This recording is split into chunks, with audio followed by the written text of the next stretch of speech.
Es un inmenso honor porque desde hace tiempo todo el ciclo de conferencias que se inaugura con el ciclo Pensando el Mundo desde Bolivia, me parece que es seguramente la aportación intelectual más sólida al pensamiento transformador en América Latina y en Europa. Y es un ciclo de conferencias que se producen aquí, pero que ustedes tienen que tener claro que las seguimos, las estudiamos, las comentamos y las discutimos mucho fuera. Es un honor porque lo hago en una conferencia comentado por el vicepresidente de Bolivia, que es además, en mi opinión, el intelectual progresista más sólido actualmente. Y en tercer lugar es un inmenso honor porque yo le tengo mucho cariño a Bolivia y porque Bolivia es seguramente el país donde yo aprendí las pocas cosas, pero las cosas más útiles en política. Es seguramente el país cuyo estudio, acompañamiento, vivencias y discusión me ha marcado más en mi forma de pensar y de ver la política, y por eso le tengo particular cariño y representa para mí un honor el poder pronunciar la conferencia. El objetivo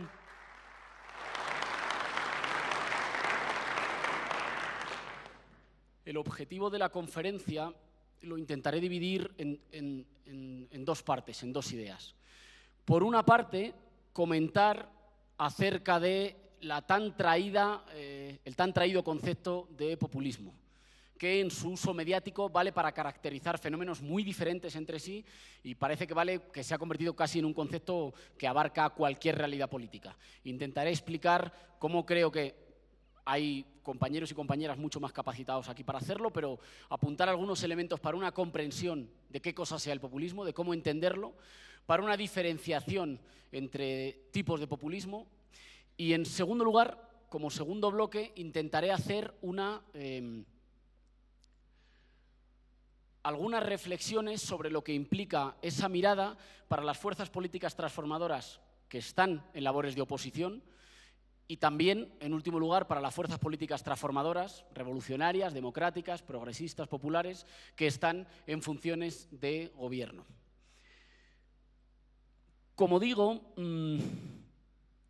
se ha generalizado el uso del término populismo. Se ha generalizado, pero se ha generalizado sobre todo superando un prejuicio epistemológico que existía en las últimas décadas. La ciencia política tradicional, la sociología tradicional, la teoría política tradicional nos había dicho durante demasiado tiempo, sobre todo en Europa, que el populismo era una suerte de enfermedad para democracias y pueblos inmaduros. Así que el populismo siempre se daba en el sur. Hoy, sin el concepto del populismo, es imposible entender las más importantes transformaciones que se han producido en los países europeos o en Estados Unidos. Y, por tanto, hoy seguramente la discusión de qué cosa sea y qué rumbo tomen los posibles fenómenos populistas esté en el corazón de la discusión sobre qué vaya a pasar en la política mundial en los próximos años. Defiendo que el populismo es una forma concreta, primero que tiene que ser entendido, no es una idea mía, que tiene que ser entendido antes como forma que como contenido, y que es una forma de construcción de poder político, de liderazgo político, de hegemonía política en momentos de ruptura de las lealtades tradicionales, en los momentos en los que algunas de las certezas, de las identificaciones, de las adhesiones a fuerzas políticas o liderazgos se descolocan, se desordenan, que está caracterizado porque emerge una diferenciación radical, brusca, abrupta, en el campo político, que ya no es tanto entre partidos, sino que es fundamentalmente entre una mayoría amplia, muy diferente, heterogénea de los representados, de los gobernados, que entienden que tienen un interés compartido que les opone al interés compartido que tienen las élites, aunque se presenten por diferentes partidos políticos o con diferentes colores. Si esto fuera así, sería una forma de organización de las posiciones y de las lealtades políticas propia de los momentos, digamos, de ruptura, es decir, de aquellos momentos en los que quienes gobiernan no tienen la capacidad de ofrecer seguridad y un horizonte que sea creíble, confiable para quienes son gobernados. Y por tanto se produce una partición simbólica en la sociedad, si quieren, entre los de abajo y los de arriba. Esta sería una forma propia de los momentos de dislocación, de ruptura, de reordenación de las posiciones. Por el contrario, creo que la forma propia de los momentos de estabilidad o de normalidad es aquello que Gramsci denominaba la revolución pasiva, es decir, la capacidad de los de arriba de gobernar por la integración de las demandas de buena parte de los gobernados. Un poder político que no es manipulación, que no es mentira, que no es solo el uso de la fuerza, sino que es una negociación permanente por la que un grupo integra algunas de las demandas que recibe, pero las integra detrás de su liderazgo. Y esa siempre, ya digo, no es una mentira que deba ser rasgada o desvelada, es una negociación y una cierta primacía cultural, la capacidad de un grupo de proponer fines, metas, objetivos que son universalmente válidos, que todo el mundo acaba teniendo que aceptar en su sociedad. No es ser primero en unas elecciones, no es tener más poder institucional, es tener un tipo de poder más flexible, aparentemente menos rotundo, pero más duradero. La capacidad de conducir intelectual y moralmente una sociedad, de proponer objetivos que al final acaban siendo asumidos como el interés general de la sociedad y no solo como el interés de un grupo particular. Ahora, ¿por qué está emergiendo esta forma, digamos, populista de articulación en la cual gentes que no siempre tienen trabajos que se asimilen, no siempre hablan el mismo idioma, no viven en los mismos barrios, no tienen las mismas identidades tradicionales, de repente entienden que comparten un interés digamos, colectivo que les opone a aquellos que hasta entonces les gobernaban? ¿Qué hay en esta vuelta de la necesidad o en este regreso de la necesidad de pertenencia a una comunidad? En mi opinión, detrás de esto, y luego iré con las diferenciaciones, en mi opinión, detrás de esto hay el retorno de la idea de que no solo los individuos tienen derechos, que las comunidades, los pueblos, también son sujetos de derechos.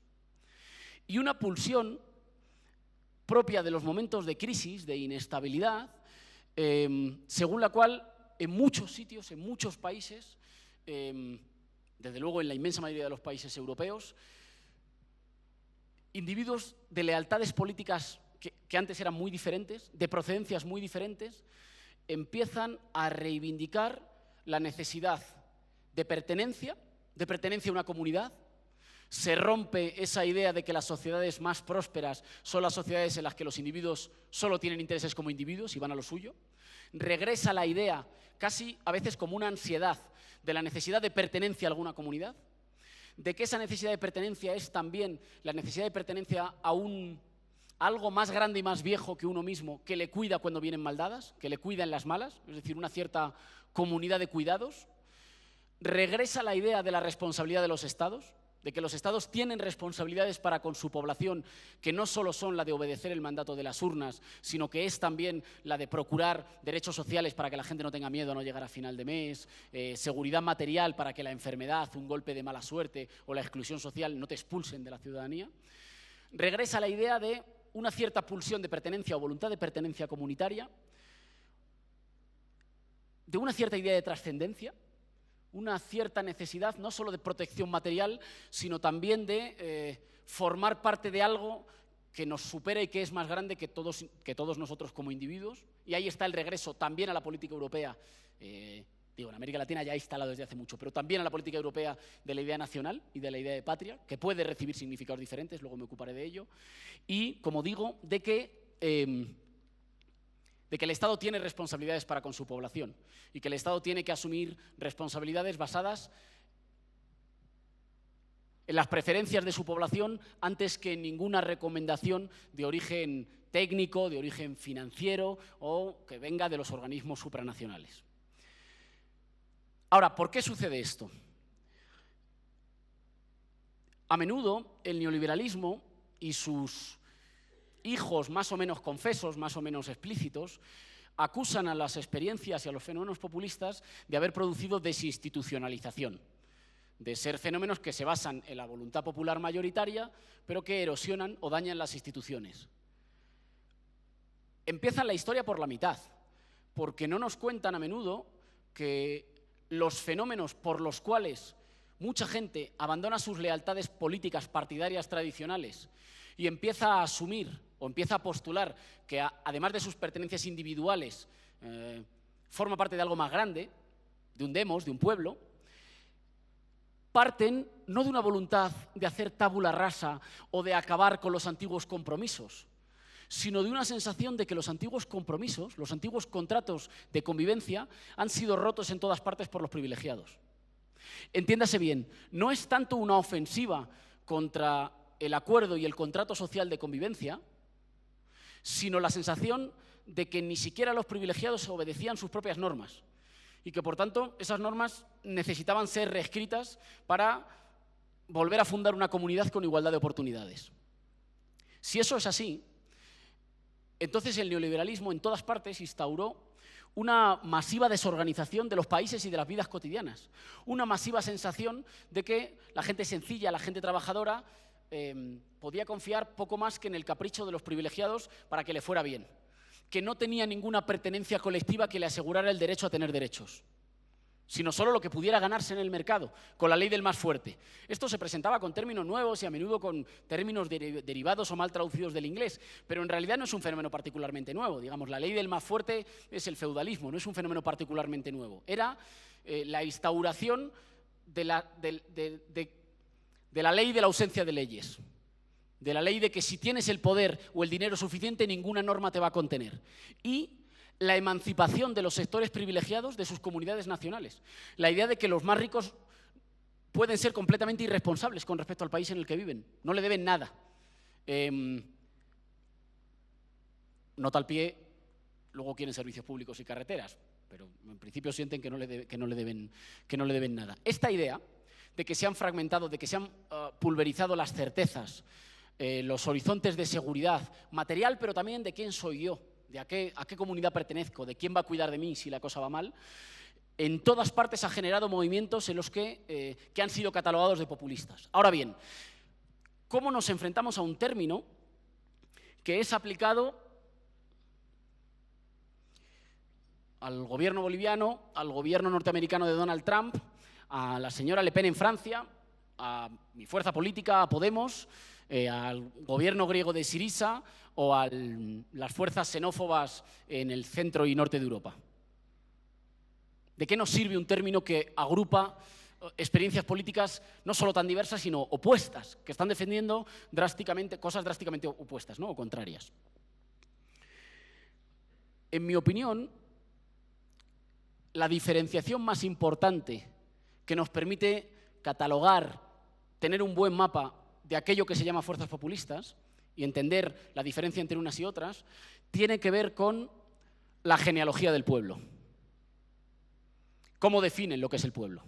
En todas partes surge la necesidad de gente que se siente desamparada, sin pertenencia, desprotegida, sometida a los caprichos de los de arriba para los que nunca rige la ley, mientras que la ley siempre es muy rígida con los de abajo. En todas partes surge la necesidad de refundar comunidades populares que reivindiquen la soberanía nacional. En todas partes.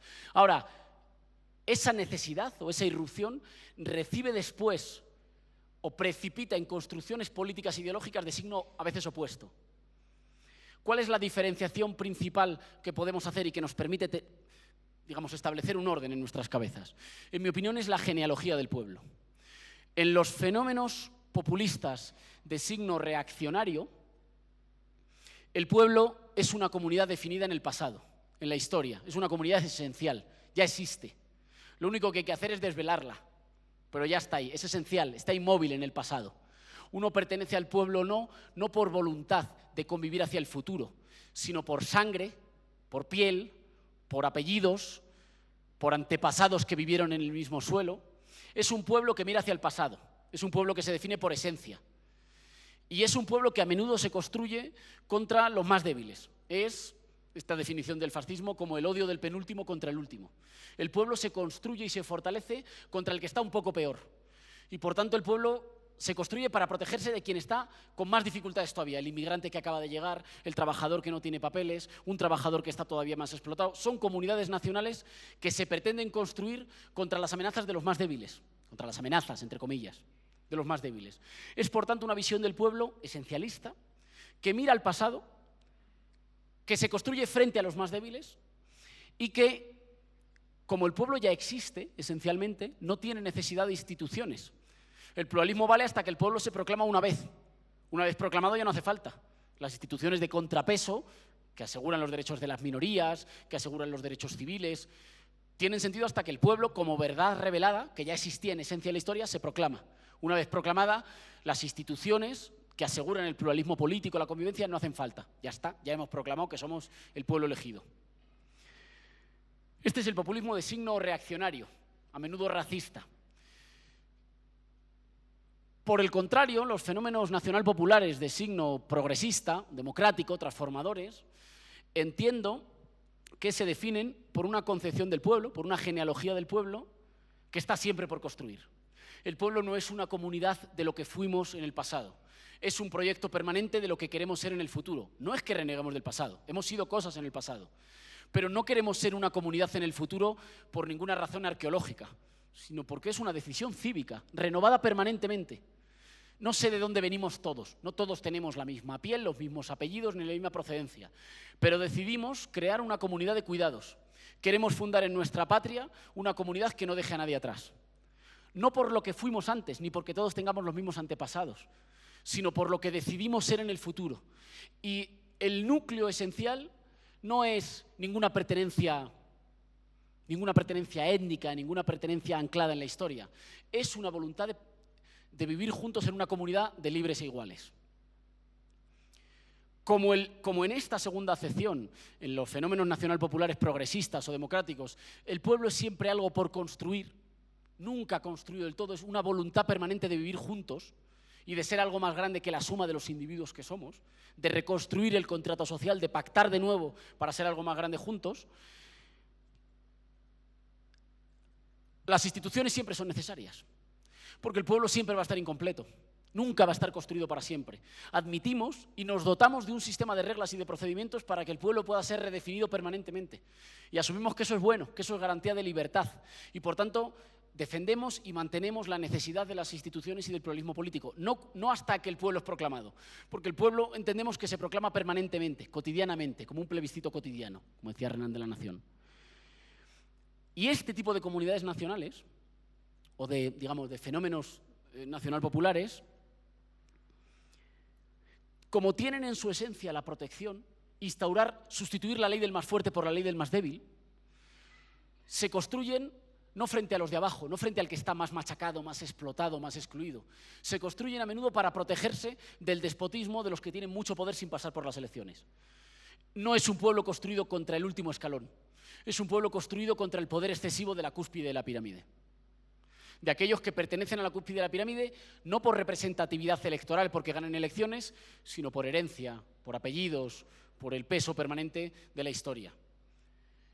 Como se ve, es verdad que en la descripción mediática reciben el mismo nombre, pero estamos hablando de dos fenómenos drásticamente diferentes.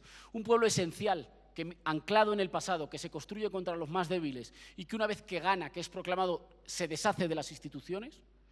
Y una voluntad de construcción de pueblo que no mira al pasado, que es más una voluntad de convivencia en el futuro, que se construye por solidaridad común para no dejar a nadie atrás y para limitar el poder excesivo de los de arriba, que a menudo han roto los contratos sociales, y que asume que la pertenencia al pueblo no es una cuestión previa a nuestro nacimiento, que es siempre una cuestión de voluntad política afirmada, reafirmada cotidianamente. Es, por tanto, radical y necesariamente democrático. Una buena parte de nuestros críticos, liberales y conservadores, algunos con mala intención, creo que una mayoría más bien por desconocimiento, siguen diciendo que cualquier idea de lo colectivo es una idea totalitaria. Cualquier idea que alumbre que somos algo más que individuos dispersos conduce, en última instancia, a la supresión de las libertades y del pluralismo. En términos teóricos es falso porque nuestra idea de pueblo es una construcción permanente, que se renueva permanentemente, en una discusión, en una conversación permanente. Precisamente porque no está cerrada es garantía permanente de libertad. En términos no teóricos, sino directamente políticos, es falso porque ellos saben que nadie necesita tanto las instituciones, la comunidad, el acuerdo social, las garantías, que los humildes. Los privilegiados no lo necesitan. Se tienen a ellos, a sus familias, a sus apellidos, su posibilidad de levantar un teléfono y de conseguir favores. Los humildes tienen la capacidad de pacto, la capacidad de dotarse de normas colectivas que ninguno se pueda saltar por mucho poder que tenga. Bien, hecha este primer bloque, digamos, de carácter más teórico, ¿cómo voy de tiempo, más o menos? ¿Sí? 5 minutos llevo, ¿no? Hecha esta diferenciación de carácter más teórico, me interesa hacer algunas reflexiones, digamos, menos categóricas, pero más aplicadas en términos políticos. ¿Cuáles serían las mejores lecciones de esta mirada política para las fuerzas transformadoras, revolucionarias, democráticas, para las que están en la oposición y para las que están en el gobierno? Empiezo por aquello que conozco más, que es las que están en la oposición. Para las fuerzas que están en la oposición y que buscan transformar el estado de cosas en sus países, construir países más justos, construir países más modernos, que crecen porque redistribuyen, creo que la primera lección es que las fuerzas políticas dirigentes, quienes son capaces de instaurar un rumbo para sus sociedades, no lo hacen mediante la manipulación, no lo hacen mediante el engaño. No estoy diciendo que la manipulación y el engaño no existan, siempre existen en política, pero son, si quieren, un fenómeno lateral. Cuando una fuerza política, incluso aunque a uno no le guste, incluso aunque uno quiera combatirla, disputarle la construcción de una mayoría, cuando una fuerza política tiene capacidad de imprimir un rumbo para su sociedad, antes de condenarla moralmente o de regañar a quienes la apoyan, hay que esmerarse en entender cuáles son las razones que le han hecho ser la mejor depositaria de las esperanzas de mucha gente que no es privilegiado como ellos, pero que deposita su confianza en ellos. En mi país, en España, hay un gobierno que ha conducido la crisis financiera, económica y social de una manera tal que hoy, cuando parece que empezamos a ver el final de los tramos más duros de la crisis, los más ricos han ganado más que nunca en nuestra historia democrática y, sin embargo, nuestra sociedad sale de la crisis con la amenaza seria de partirse en dos, de que no haya posibilidad de cohesión social, porque hay al menos un tercio de la población que se ha caído y que está dispuesta a trabajar por cualquier precio, en cualquier condición, porque mejor eso que nada. Es, por tanto, un gobierno que objetivamente puede presentar como balance de resultados que al final de su mandato los que ya eran muy ricos son mucho más ricos todavía y el grueso de la población ha retrocedido en condiciones sociales, en la desigualdad de oportunidades en la educación, en la igualdad de trato de no tener que estar esperando colas eternas en la sanidad pública, en el derecho a recibir ayudas si tus mayores se ponen enfermos, en la posibilidad de trabajar por un salario digno. Mi país se ha hecho mucho más desigual con la gestión del gobierno actual. Y al haberse hecho más desigual, se ha hecho mucho más débil. Tiene una estructura económica más débil, más endeble. Tiene unos lazos sociales hoy más débiles. La tarea fundamental de cualquier fuerza política transformadora, de la mía, por ejemplo, tiene que ser, en primer lugar, restablecer una parte de los lazos sociales, del orden y de las reglas rotas por estos años de legislación solo al servicio de quienes más tenían. Ahora bien, el gobierno, habiendo gobernado sistemáticamente para quienes más tenían, es capaz de recibir todavía el apoyo, no mayoritario en términos absolutos, pero sí en términos relativos, de una buena parte de la población española, de gente humilde, de gente trabajadora, de gente a la que no le benefician directamente algunas de las medidas que se aplican. Debemos desterrar cualquier tentación o de desprecio aristocrático o de, si lo tuviera que poner en una metáfora futbolística, diría que es de quejarse del árbitro, de que te ganan sistemáticamente y tú te quejas siempre del árbitro. Es que me manipulan, es que tienen todo a su favor, es que... Porque eso, digamos, los que militamos por la transformación social lo sabemos desde el día que te apuntas. Si quieres que te vaya bien en la vida, no te apuntas a hacer la revolución, te apuntas a otra cosa, ¿no? Te apuntas a los que mandan. Los que nos apuntamos a militar por la transformación social, para construir la justicia social, ya sabemos que el combate es desigual. Así que lo que tenemos que explicar no es por qué el combate es desigual, es cómo en condiciones de combate marcadamente desigual, a veces somos capaces de hacer de las razones de la democratización, de la justicia social, de que no hay libertad si no hay garantías materiales, de que uno no pasa frío, no pasa hambre, no pasa enfermedad. ¿Cómo hacemos de eso un proyecto de país que se convierta en mayoritario? Y si no lo conseguimos, si de momento no lo conseguimos, ¿cuáles son las razones por las que el adversario es capaz de integrar y de dar una satisfacción, siquiera sea parcial, a algunas de los deseos, de las expectativas, de los horizontes que tiene la población de nuestro país, empezando por los sectores más golpeados o por los sectores más humildes? Eso significa que la hegemonía, como relación, digamos, en términos clásicos, de liderazgo intelectual y moral, pero también como ese régimen de gobierno que solo gobierna por el asentimiento de los que son gobernados y que por tanto necesita permanentemente negociar ese asentimiento, es una forma de poder político extraordinariamente dinámica y contestada, en la que la manipulación o la mentira deben ser descartadas como forma de entender lo político. En otras palabras, si el adversario tiene la capacidad de representar las esperanzas, las ansiedades o los miedos de una muy buena parte de tu población, contiene una parte de verdad. Una parte de verdad que tiene que ser entendida, incluso para ser transformada, para ser dada la vuelta drásticamente, pero que tiene que ser entendida. En segundo lugar, que el cambio, la transformación política y social, hereda mucho más de lo que a menudo estamos dispuestos a reconocer.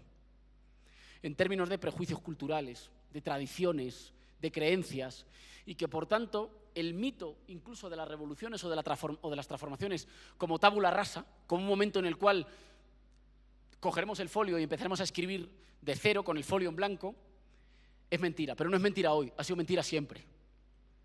Está esa anécdota, los compañeros que me acompañan la han oído hasta odiarme, esa anécdota famosa. Yo una vez en La Paz me compré, en un puesto de libros viejitos, me compré un libro sobre cuentos de Lenin. Cada uno tiene sus vicios. Y contaba que Lenin va a inaugurar la electricidad a un pueblito. Va a inaugurar la electricidad, donde por primera vez había llegado la luz, no había electricidad. Va a un pueblito campesino relativamente cerca de Moscú, y entonces llega allí, pronuncia un discurso, enciende la electricidad, se hace la luz, en la única bombilla que hay, y los campesinos le aclaman, le dan vítores y le gritan «Viva el nuevo zar». Y él les explica, no, en la Rusia actual no hay zares ya. Y les explica lo que ha supuesto la revolución, por qué no hay zares, por qué no va a haberlos. Las degeneraciones posteriores hizo que hubiera zares a veces igual de abominables que los que había antes. Pero les explica por qué no iba a haber zares. Y entonces le escuchan apasionados y al término de su discurso le vitorean más todavía, le aplauden más todavía y le despiden al grito de «Viva el nuevo zar». Y Lenin se vuelve pensando, en realidad nosotros hemos heredado mucho más en los prejuicios, en las creencias populares, en el imaginario, de aquello que estamos dispuestos a reconocer. Deberíamos empezar a pensar los procesos de cambio político como procesos permanentes de renegociación y actualización del pasado. Quizá hemos tenido una línea muy heredera de la Ilustración europea en la que el progreso es siempre una línea como recta que nos aleja siempre del pasado. Y cuanto más nos aleje, mejor. No estoy seguro de que sea cierto que cada vez mejor y desde luego no estoy seguro que sea cierto que los procesos de transformación son rupturas abruptas con el pasado. A menudo son más bien negociaciones o reinterpretaciones de lo que ya existía. La tercera lección, tiene que ver sobre todo con la comprensión del sentido común de época de tu sociedad. Un militante por el cambio, por la transformación social, está bien que tiene que conocer la economía de su país, las leyes de su país, las instituciones de su país, el equilibrio de fuerzas o la correlación de fuerzas entre los partidos de su país, pero hay una cosa que tiene que conocer mucho más y que no sale nunca en los libros de política y nunca sale en los manuales, que es el conjunto de verdades evidentes, creencias, prejuicios, cosas atractivas o no atractivas, tolerables o intolerables que conforman el sentido común de época. Gramsci lo llama la filosofía de los no filósofos. Y es un campo ambivalente en el que conviven ideas radicales con ideas muy conservadoras, ideas que hoy ya serían inmediatamente progresistas con ideas que son inmediatamente conservadoras. Es un campo que precisamente por eso ahí deriva su fuerza, porque es más flexible, más ambivalente y por tanto se transforma de manera más lenta. En el sentido común de época de nuestras sociedades, de nuestros países, existen siempre ideas, creencias, prejuicios, preferencias estéticas, preferencias morales, a partir de las cuales se puede construir una posible mayoría de cambio, pero existen siempre al mismo tiempo y conviviendo al mismo tiempo, sentadas al mismo tiempo y apareciendo al mismo tiempo en la conversación de bar o de la familia, ideas que ayudan a la conservación de lo existente y a mantener los privilegios de los de arriba. La tarea, por tanto, de quienes trabajan por el cambio político es hacer un análisis y una intervención, porque los análisis sin intervención sirven de poco, un análisis y una intervención muy fina en diseccionar, distinguir cuáles son las ideas inmediatamente evidentes. Por ideas inmediatamente evidentes me refiero a aquellas que uno suelta en una conversación familiar o en una cena con los amigos y no necesitan ser justificadas. Esas frases hechas, esa parte de la sabiduría popular que no necesita ser explicada, que todo el mundo da por cierta, por real inmediatamente. ¿Cuáles de esas ideas juegan a favor del adversario y cuáles de esas ideas juegan a favor propia? Porque el combate cultural y político es un combate marcado siempre por la ambivalencia de que según cuál sea la pregunta, las respuestas que dan los pueblos son drásticamente diferentes. De que, sobre todo en momentos de dislocación, de desarticulación, en el que la gente cambia sus lealtades tradicionales, no sabe, pierde algunas de las certezas que habían iluminado y ordenado su vida, la gente no es de una cosa o de otra, es de una cosa o de otra según cuál sea la pregunta. Y por tanto, la batalla política no es la batalla por confrontar bandos ya existentes, sino por conformarlos, por conformar las lealtades, y las lealtades dependen de cuál sea la pregunta, de cuál sea la cuestión fundamental que divide nuestras preferencias en la sociedad, que luego van a confrontar. En otras palabras, la política sería algo así como un deporte en el que elige terreno de juego ha ganado el 49%. No ha ganado del todo, pero ya ha comenzado ganando. El que elige de qué discutimos, el que elige sobre qué disputamos, cuáles son los problemas fundamentales de nuestra sociedad, ha comenzado ganando el 49%. Y eso significa que no todas las batallas son inmediatas. Hay batallas para la semana que viene, pero hay batallas para dentro de 10 años. Y que los revolucionarios no son aquellos que proclaman inmediatamente todos sus deseos sin ninguna mediación. Los revolucionarios son aquellos que saben sobre cuáles hay una correlación de fuerzas inmediata para construir una mayoría popular alternativa y sobre cuáles esa mayoría se va a construir con el tiempo, en una pelea de largo recorrido, de un carril, si quieren ustedes, más lento.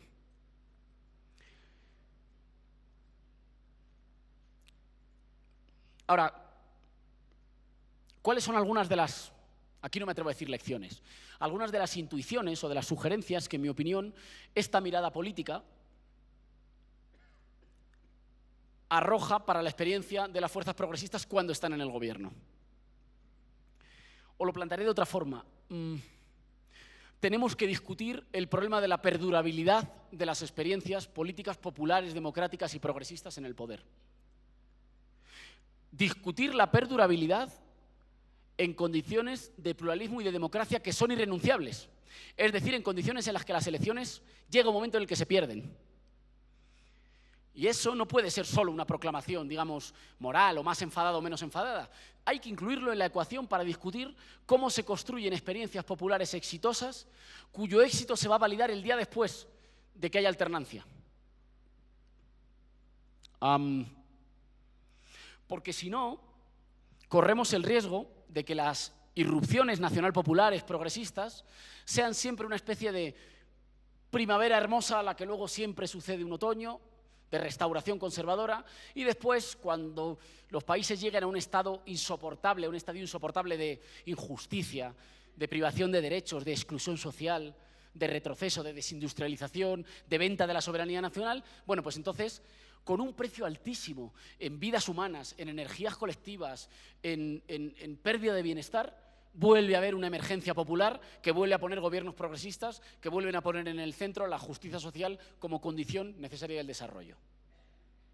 ¿Podemos escapar de ese bucle?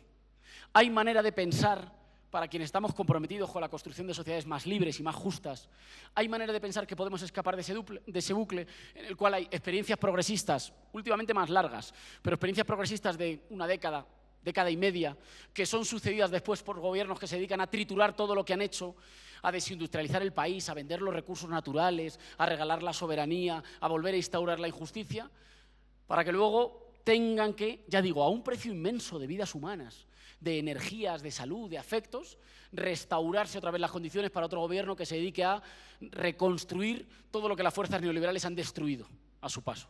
¿Podemos salir de ese bucle? Para pensar si podemos salir de ese bucle, si podemos pensar, ya digo, la perdurabilidad de las experiencias progresistas, bueno, propongo algunos puntos para la discusión y para el comentario.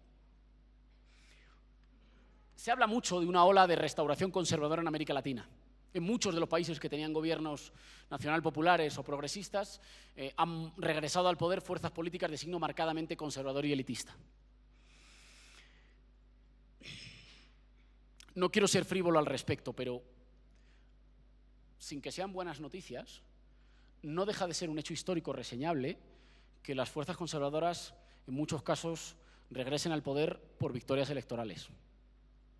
A mí no me gusta que consigan victorias electorales, pero en esta región muchas veces a las primaveras populares les han sucedido genocidios.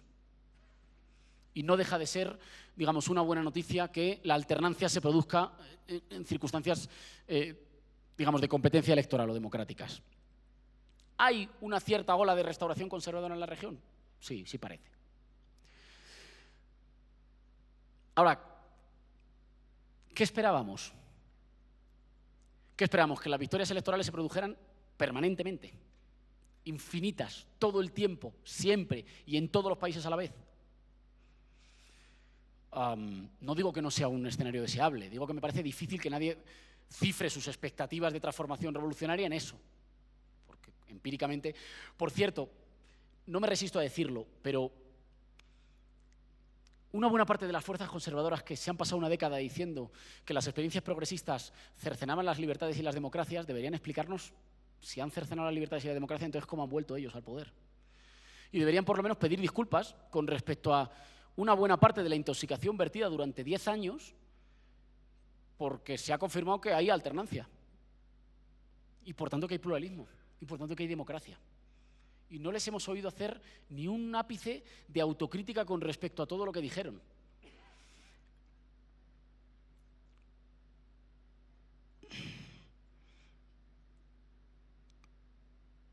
¿Se puede pensar un horizonte de transformación en el que nunca haya derrotas electorales? No lo creo.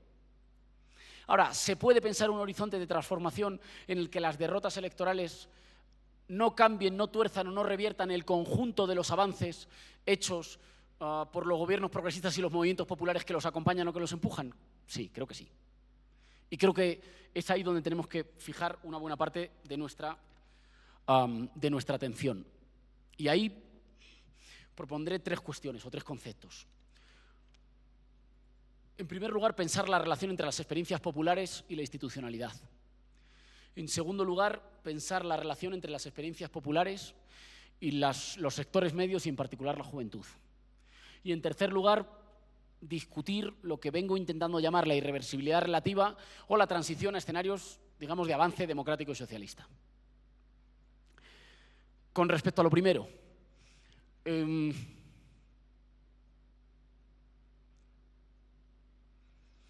¿cuál es ese fenómeno por el cual, supongo que ustedes se han fijado porque es posible que aquí pase lo mismo, cuando gobiernan fuerzas políticas conservadoras, tienen todo el poder,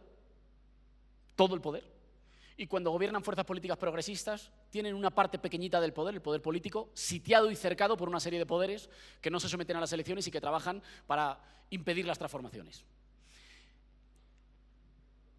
Eso es claramente que existen en nuestras sociedades algunos elementos de poder sometidos a control democrático, el poder político, sometido a controles institucionales, a controles, digamos, de rendición de cuentas entre instituciones y entre las instituciones y la gente que pone a los representantes votándolos, pero que una muy buena parte del resto del poder no se somete a ningún control democrático.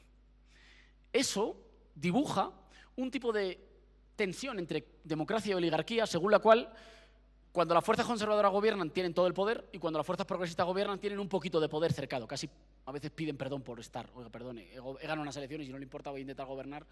No le quiero a usted molestar, pero eso hace que las fuerzas conservadoras, cuando pierden elecciones, nunca se marchan de todo.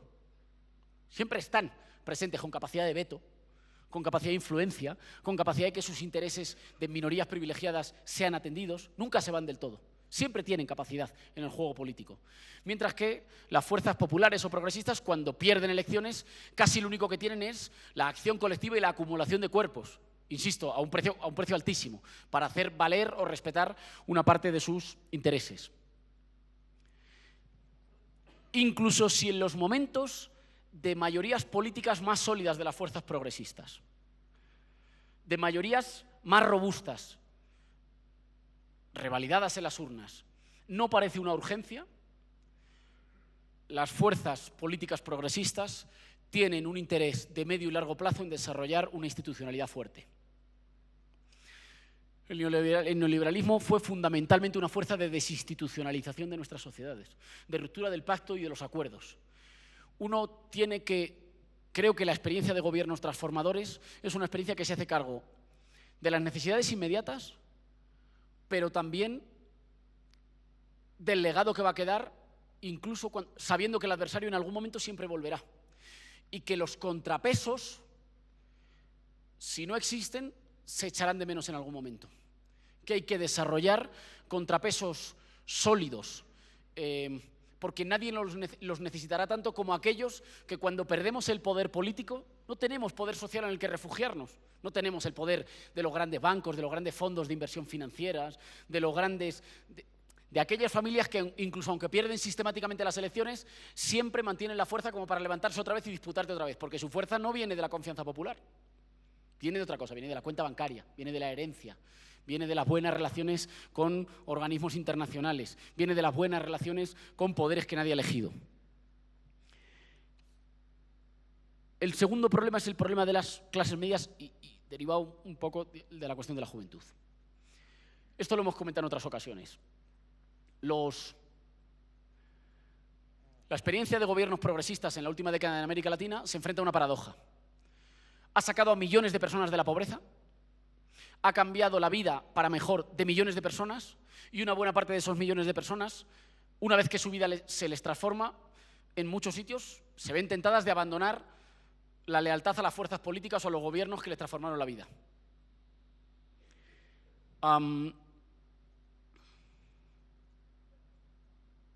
Y quizás la mejor virtud, lo mejor que le puede pasar a una fuerza política transformadora, entiéndase bien, estoy intentando ser provocador, pero entiéndase bien, es que le dejen de dar las gracias a uno por las transformaciones que ha hecho en su país. Es decir, que las transformaciones que ha ejecutado en su país ya no son las transformaciones de un partido, sino que se han convertido en transformaciones propiedad del conjunto de la población. Es un oficio ingrato el de revolucionario, porque se trata de hacer transformaciones que muchas veces nadie te va a reconocer, pero que han hecho de tu país un país más justo. Y a veces la mejor prueba de que tu país es más justo es que nadie te la va a reconocer, porque las siguientes generaciones que nacen sin conocer que había un país donde eso no estaba. Nacen naturalizando los derechos que los gobiernos progresistas han universalizado. Eso es injusto en lo humano, si quieren.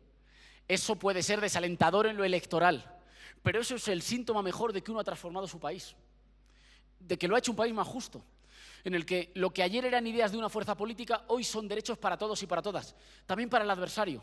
Seguramente esa es la mejor diferencia entre nosotros y el adversario y las fuerzas conservadoras, que nuestras transformaciones no le limitan, no erosionan ni un centímetro de los derechos de las élites. Eso sí, les asegura que ya no son ciudadanos de primera porque no hay de primera y de segunda.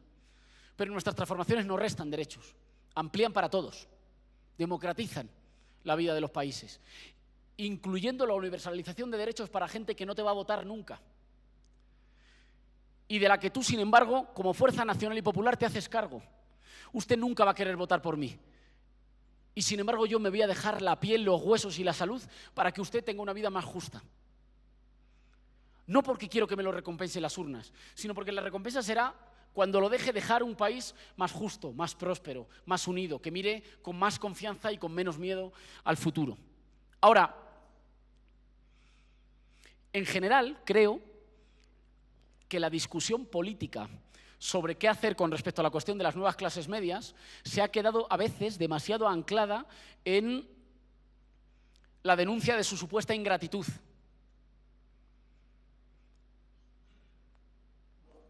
Como si fuera una escalera mecánica en la que la gente asciende y el resultado de que acaban ascendiendo es que se divorcian de ti. Y a menudo ha cundido una especie de nostalgia de lo que eran antes de que les transformaran la vida.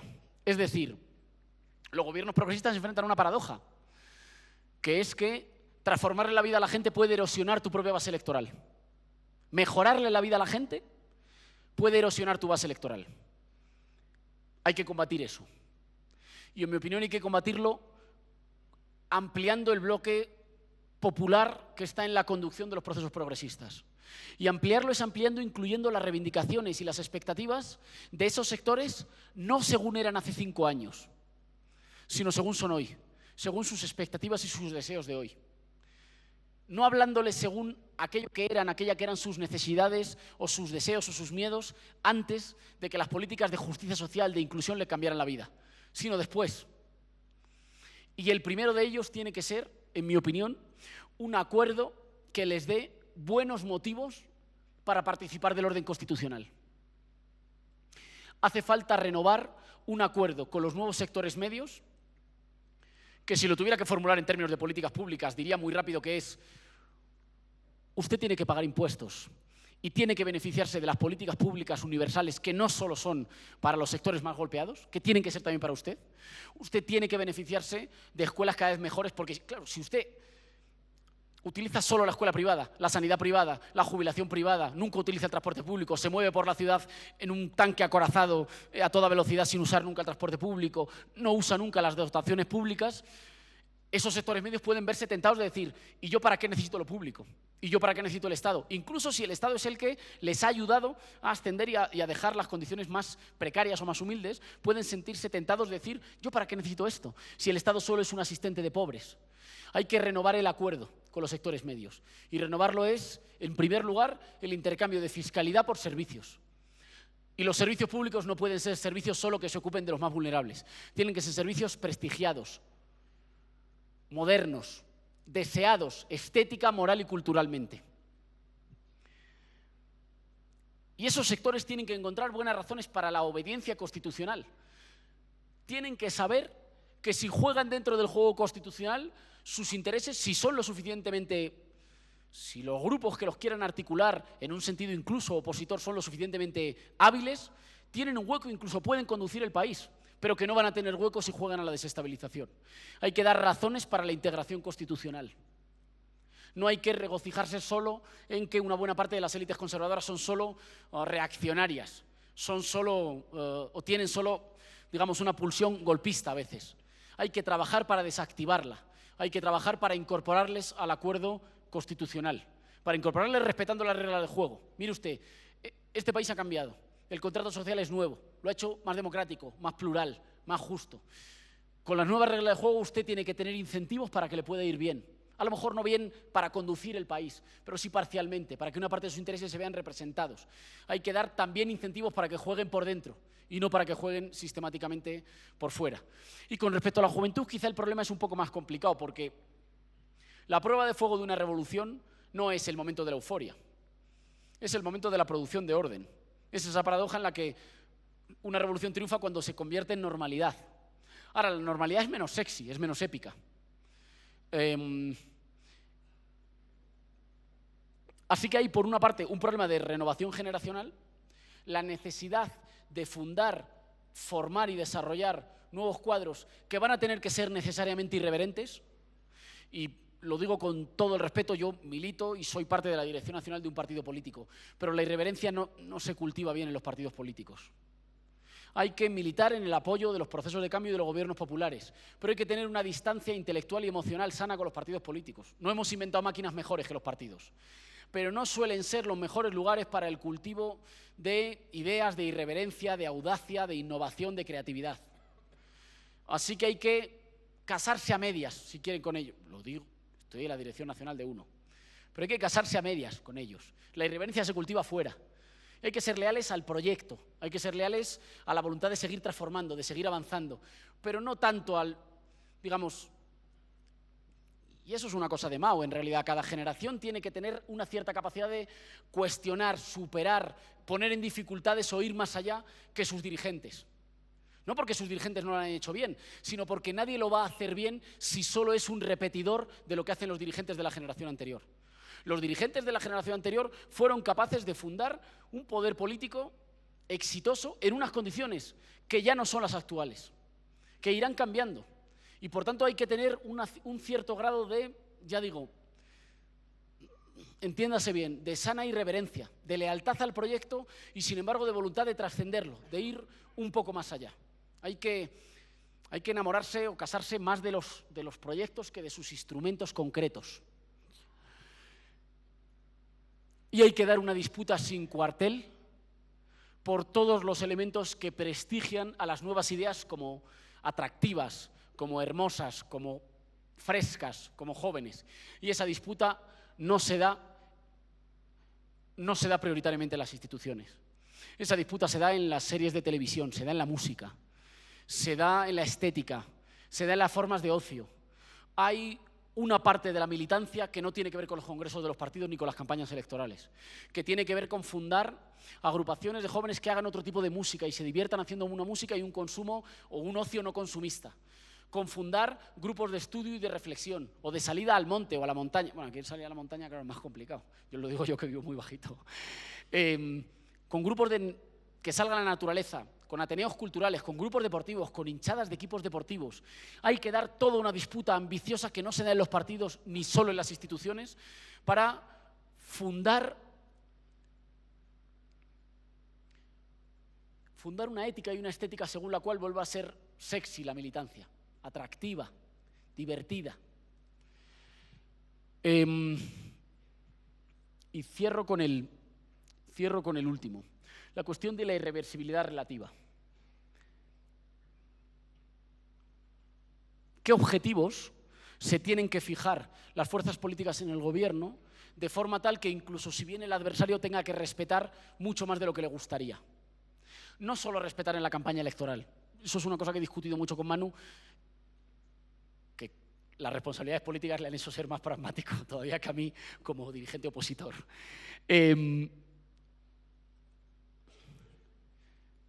Las nuevas fuerzas conservadoras en América Latina muchas veces regresaron al poder prometiendo mantener una buena parte de las conquistas sociales que los gobiernos progresistas habían generado. Yo me apresuré a tomar eso como un dato de una hegemonía progresista que podía resistir un poco más allá que los gobiernos. Los gobiernos puede que incluso se muevan, pero incluso las fuerzas conservadoras que llegan tienen que respetar una buena parte de la obra anterior. Creo que la realidad, para mi desgracia y para nuestra desgracia, le ha dado más la razón a Manuel Canelas que a mí, y muestra que es verdad. Había una cierta predominancia retórica o discursiva que hacía que el que llegara tuviera que decir que iba a respetar las conquistas sociales, los derechos adquiridos, pero luego los han respetado en general muy poco. El problema de la irreversibilidad relativa, yo soy más capaz de pensarlo. Por irreversibilidad relativa entiendo esa construcción de políticas que sean más duraderas que la alternancia electoral. Como soy europeo, los ejemplos casi siempre me salen para mal, porque han sido unas décadas largas allí. ¿Cómo se hace para lograr las mismas transformaciones que el neoliberalismo hizo en nuestros países? De forma tal que incluso cuando fuerzas progresistas ganaban las elecciones, acababan gobernando de forma muy parecida a como habían gobernado las fuerzas conservadoras. ¿Qué tipo de transformaciones anclan los cambios de tal manera que ni aunque tengas no sé cómo se llamará aquí, el boletín oficial del Estado, ni aunque tengas la potestad de hacer leyes, no se revierten tan fácilmente? En esto tengo un ejemplo bueno y un ejemplo malo. El ejemplo bueno es el ejemplo de lo que hizo el gobierno Zapatero en España, hasta que llegó la crisis, desarrolló políticas razonablemente progresistas en términos de derechos y libertades. En términos económicos, cuando llegó la crisis, gobernó de forma muy similar a como, en mi opinión, gobierna ahora el Partido Popular. Pero desarrolló políticas, en algunos aspectos, claramente progresistas. Una de ellas fue la legislación del matrimonio homosexual, el derecho de las personas del mismo sexo a casarse si así lo querían, a tener los mismos derechos que quienes somos heterosexuales. Fue una modificación legislativa que recibió manifestaciones masivas por parte de la derecha en contra. Y la derecha prometió que cuando volviera al poder iba a revertir, iba a tumbar esa ley. Y lo dijo en serio. Y cuando volvieron al poder no la revirtieron, no la cambiaron. Claro, no la cambiaron en primer lugar porque había una cierta irreversibilidad jurídica. Era difícil descasar a la gente. Tenías que ibas a mandar un juez a cada hogar a que le digan, oigan, ustedes ya no están casados. Eso era difícil. Pero en términos culturales también era difícil porque las nuevas generaciones de españoles se han criado con concursos de televisión, series o películas que normalizan el hecho de que hay personas del mismo sexo que se aman y que se quieren casar. Es muy difícil volverle a meter el prejuicio a esa generación. Ahora hay un show en España que se llama Operación Triunfo, que es un show como un concurso musical de convivencia, está haciendo furor entre los jóvenes.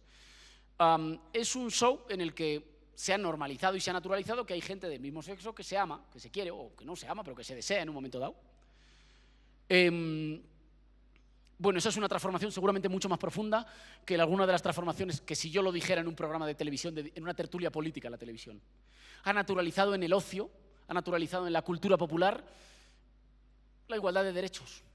Es muy difícil volver a meter atrás, volver a meter el prejuicio en las cabezas de una nueva generación que se ha socializado con que eso es normal. Por eso llegó la derecha al poder y a su pesar no lo modificó. Tuvo que asumir que eso era un suelo mínimo que ya era irretrocedible en mi país. El ejemplo malo, o el ejemplo de signo, digamos, de retroceso, es un ejemplo que parece muy micro, pero que me interesa poner para que cuando pensemos la irreversibilidad no la pensemos en términos como solo de grandes transformaciones, sino de qué cosas a veces moleculares, muy concretas en la vida de la gente, hacen irreversible un cierto rumbo. En España, pero en toda Europa en realidad, pero yo lo conozco en España, a partir de los años 90, sobre todo, se generalizó un tipo de urbanismo que rompía la estructura de los barrios tradicionales.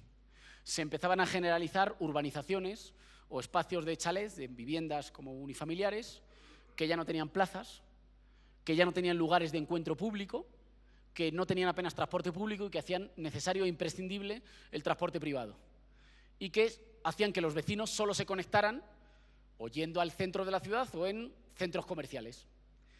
Esa transformación no parecía a priori una transformación política. Ha sido una transformación que ningún gobierno progresista ha podido revertir fácilmente.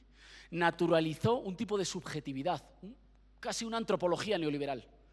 Ya hay generaciones que se han criado en sitios donde no hay donde poner una pancarta, no hay donde organizar un comedor popular, no hay donde organizar las fiestas populares del barrio porque no hay fiestas populares, porque no hay barrio ya. Porque no hay ninguna identidad compartida por la gente que vive allí, más que se encuentran consumiendo en el mismo mall o en el mismo centro comercial.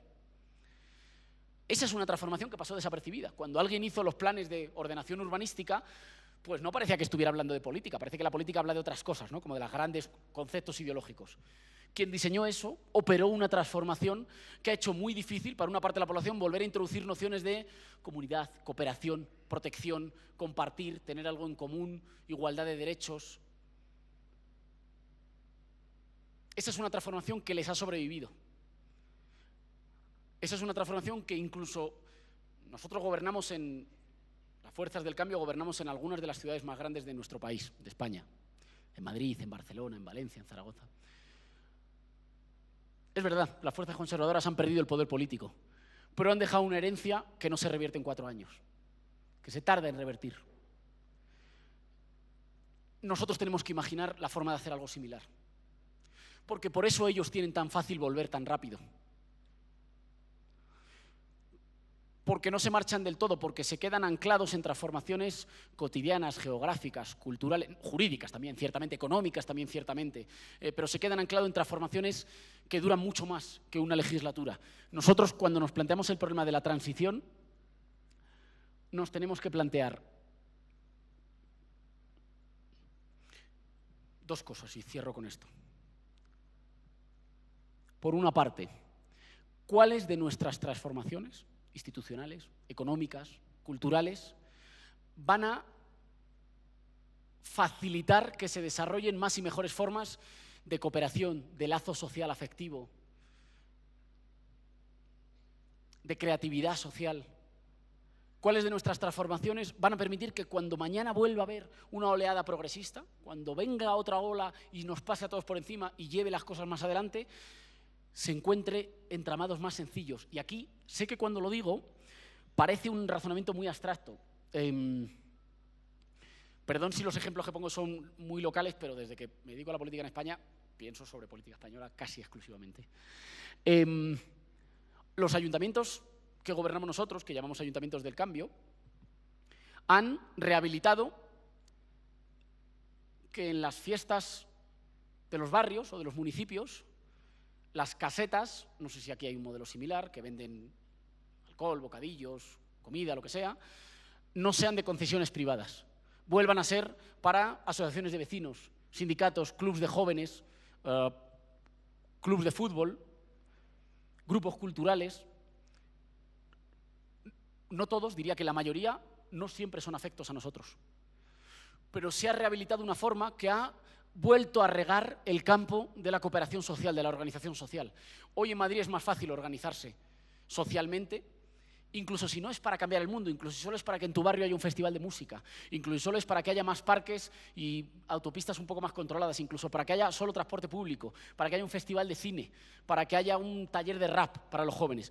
Hoy en Madrid es más fácil organizarse socialmente. Esa organización siempre nos beneficia, en el corto plazo no. En el largo plazo estamos regando una sociedad más empoderada, donde es más fácil asociarse, encontrarse, juntarse con el otro, formar parte de algo en común. Esa transformación tiene algo que ver, claro, solo puedo poner ejemplos tan modestos como nuestras transformaciones de momento. Pero tiene algo también de irreversibilidad, de regar condiciones para que, yo no sé lo que pasará en las siguientes elecciones municipales, pónganle en Madrid, pero sí que sé que nosotros habremos regado condiciones como para que la vuelta, como para que la innovación o la construcción de fuerzas progresistas, populares, transformadoras, sea más fácil a partir de ahí. Tenemos que preguntarnos, cada uno, en nuestro municipio, en nuestro departamento, en nuestro barrio, en nuestro país, cuáles son esas condiciones que fortalecen el tejido para después regresar, que democratizan más la sociedad. Y en segundo lugar, cuáles son aquellos bastiones que el adversario no puede mantener. Ojo, somos demócratas, radicalmente demócratas. Esto es, defenderíamos hasta el final el derecho del adversario al volver al poder si gana una mayoría. Pero, y este pero no es menor, queremos que lo haga cada vez más en igualdad de oportunidades. Muchas veces llegamos al poder con el campo así, la cancha de fútbol así, inclinada, ellos 15 jugadores, nosotros 6, nuestra portería es inmensa y meten todos los goles, la suya es de hockey así pequeñita, el árbitro nos pita todo. Queremos defender su derecho a volver al poder si conquistan una mayoría, drásticamente, sin matices. Pero queremos democratizar la disputa política. Así que hay que hacer un mapa en cada país. ¿Cuáles son aquellos poderes, aquellos recursos que hacen que el adversario, las élites, sean tan poderosas incluso cuando sus pueblos no les quiere dar ese poder democráticamente? ¿De dónde sale ese poder no democrático? Hay que identificarlo y hay que diluirlo.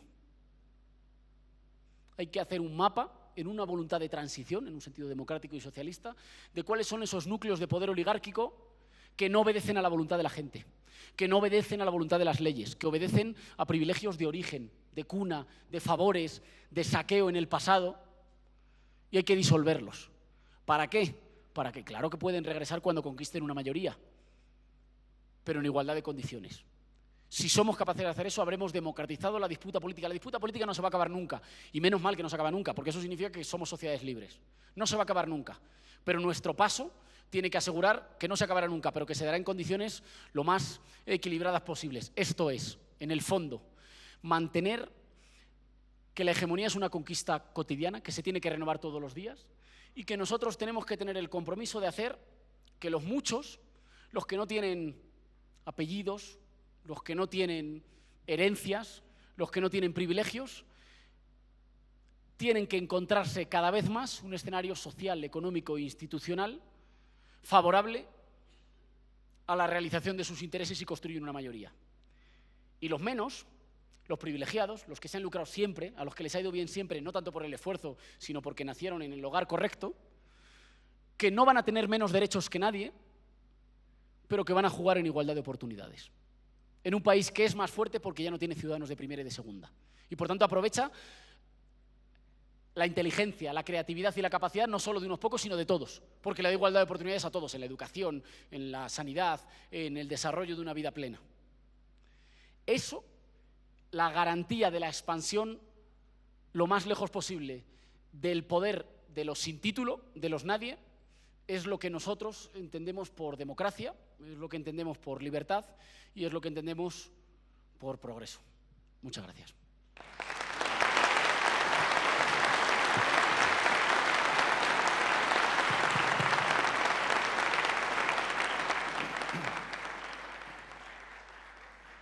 Oigan, quiero agradecer la presencia de Íñigo y de los compañeros que han redactado este libro. Voy a hacer primero un poco de propaganda. Diego Bucarelli, Paola Biglieri, Luis Félix Blenguino, Luciana Cadagia, Manuel Canelas, Germán Cano, Valeria Coronel, José Enrique Emma, Íñigo Errejón, José Figueroa, Julio Guanches Aldívar, Franklin Ramírez, Eduardo Rinesi, Soledad Stroessel, Ailín Torres, Gema Ubarzart y Gabriel Vomaro. El día de ayer hemos presentado este libro sobre el debate del populismo. Es un hermoso libro que los ponemos en consideración con distintas miradas, distintas interpretaciones. Y aquí hay un texto de Íñigo justamente sobre este tema sobre el populismo, y hay cosas que no las ha comentado acá, pero que sí están en el libro. Pronto va a estar con nosotros Chantal Mouffe, que escribió con Íñigo un hermosísimo libro, un libro de combate, que lo vamos a editar cuando venga ella. La idea era que estuvieran Íñigo y Chantal aquí juntos. Eso hubiera sido así como ver al Stronger y al Bolívar juntos. Pero no se pudo dar la coincidencia de tiempos. Pero igual cuando venga Chantal vamos a presentar ese libro y el aporte y el diálogo que él, tuvo él con ese texto, que creo que es hasta ahora el mejor resumen de la fuerza, de las características y de las limitaciones de esta nueva corriente de transformación social, ideológica, intelectual que se ha dado en torno a los procesos progresistas en el mundo y en América Latina. Eso creo que es para junio que viene Chantal, ¿no? Para junio. Ahora yo quiero comentar brevemente algunas de las categorías que nos ha dejado Íñigo sobre populismo, sobre hegemonía, sobre la perdurabilidad de las experiencias populares y sobre los momentos de normalización de las transformaciones sociales que vive un país.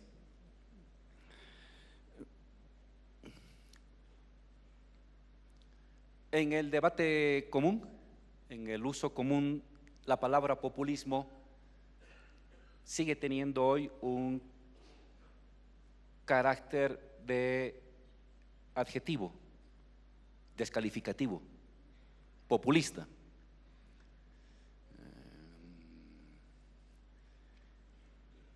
En un debate intelectual un poco más sofisticado, es una manera de nombrar una anomalía, una extravagancia, una patología, si es posible. Y si bien Podemos, Íñigo, otros compañeros en Europa y la CLO han hecho todo un esfuerzo por revalorizar la categoría de populismo, dándole la connotación de un momento de democratización, de constitución de una identidad popular, de una expansión de la política, que es la manera en cómo Íñigo, los compañeros de Podemos y la CLO, que estuvo con nosotros acá poco antes de que muriera, la categoría de populismo, y lo pudo comprobar el día de ayer Íñigo en su debate en la televisión, ¿no? Donde populista es decirte casi malcriado, como idiota, como no revolucionario, como desordenado, como sucio, casi. Eso todavía prevalece. Y claro, cuando uno se puede analizar de por qué la gente conservadora usa la categoría de populismo para descalificar, lo que en el fondo está sucediendo, que están nombrando algo que no logran comprender. En cierta medida, el uso excesivo de populismo es una buena medida de la ignorancia en el debate político. Lo digo para aquí, para Bolivia. No sé cómo estará en España, pero para aquí, para Bolivia. Porque están intentando nombrar de manera descalificada un desarreglo, una anomalía, una cosa enferma, una toxicidad social.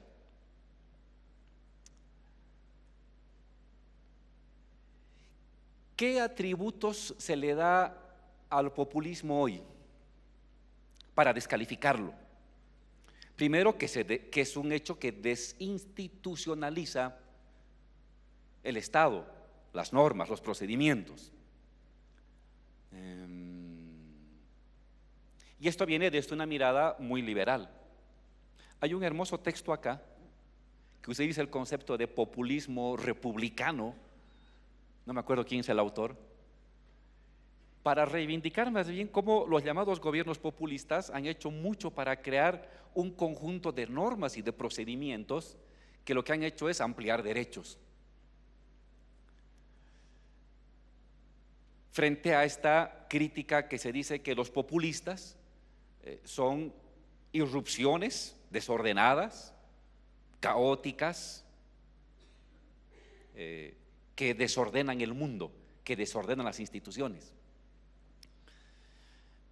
Pero para el caso de Bolivia uno puede rápidamente ubicarse. ¿Acaso Sánchez de Lozada, que era así el paradigma de un gobierno neoliberal y liberal,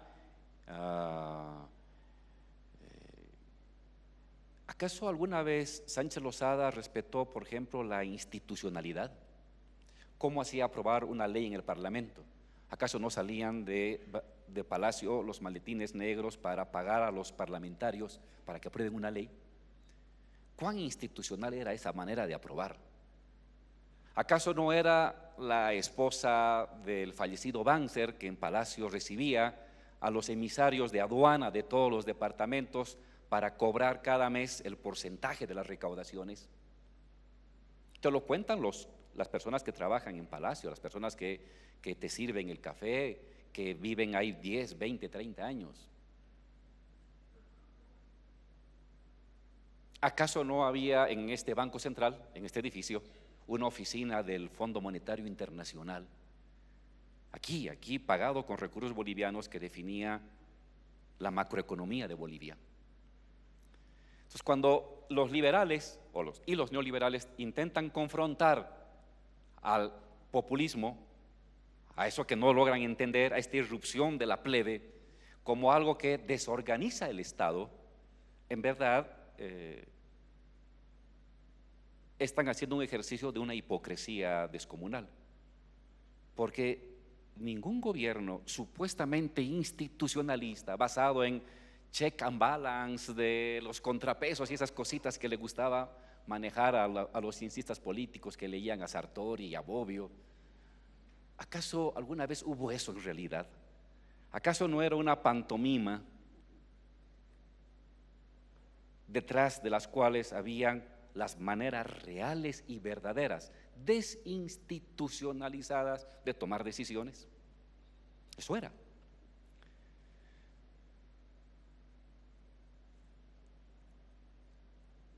Se le atribuye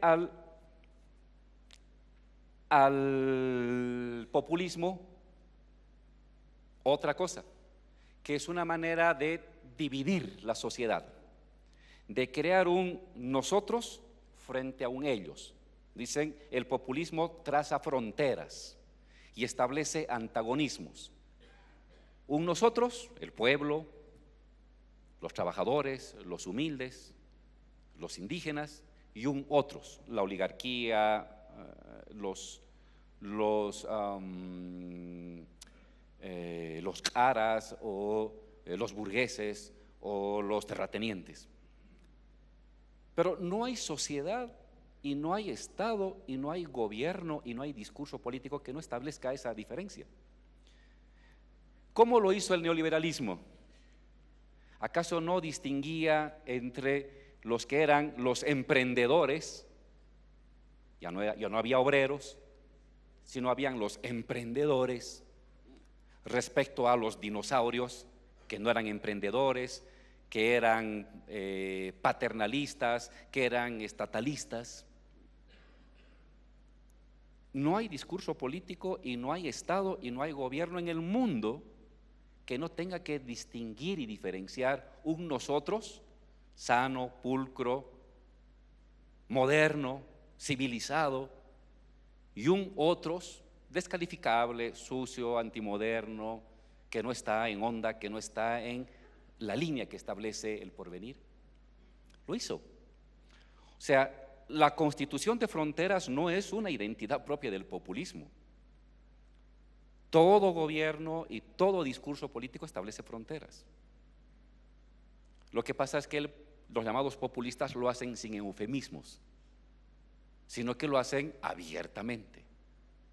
Y los que se suponen que son liberales lo hacen de manera eufemística, pero en el fondo establecen un nosotros moderno, limpio, culto, civilizado, y un otros antimoderno, populista, estatalista, paternalista, etc. Se dice que otra de las características del populismo es que reivindica el papel del Estado y que distinguiría eso de las corrientes liberales, institucionalistas y republicanas que hacen prevalecer sobre todo al individuo y la libertad del individuo. En el texto hay una reflexión muy bonita sobre el caso creo que de Ecuador, donde está la referencia de que en verdad buena parte de los llamados populistas lo que han hecho es ampliar un conjunto de libertades individuales que anteriormente no existían. Frente a esta idea de que los populistas valoran el corporativismo, el colectivismo, hay contraejemplos de que hay gobiernos populistas que, si bien potencian en ciertas esferas ámbitos de colectividad, ámbitos de comunidad, en muchas otras amplían las libertades individuales propias de un régimen republicano. Sobre el Estado, ¿es el populista estatalista en tanto el liberal es no estatalista? Falso. ¿Quién organizó la privatización de las empresas públicas? El Estado. ¿Quién privatizó en Bolivia YPFB? ¿Quién privatizó Entel? ¿Quién privatizó los ferrocarriles, la línea aérea, la energía eléctrica? ¿Acaso no fue el mismo Estado, con la diferencia de que el Estado tuvo un papel directo, pero para transferir lo que es común al privado?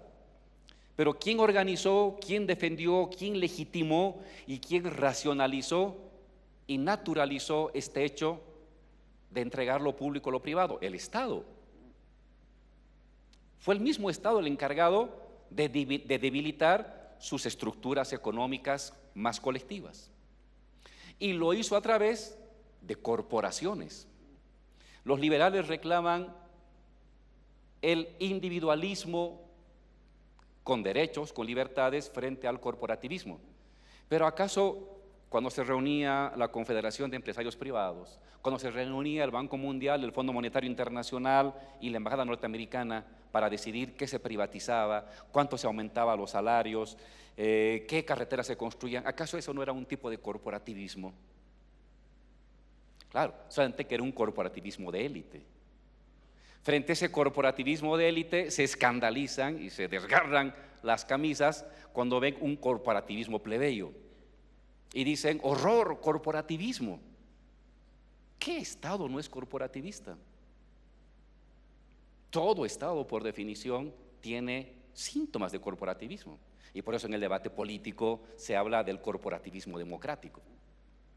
Hay corporativismos de élite, más concentrado en los poderes fácticos, los que tienen más dinero, los que tienen mayor capacidad de decisión y de influencia internacional, y este corporativismo más plebeyo, que ahora con el populismo tienden a tener mayor capacidad de influencia.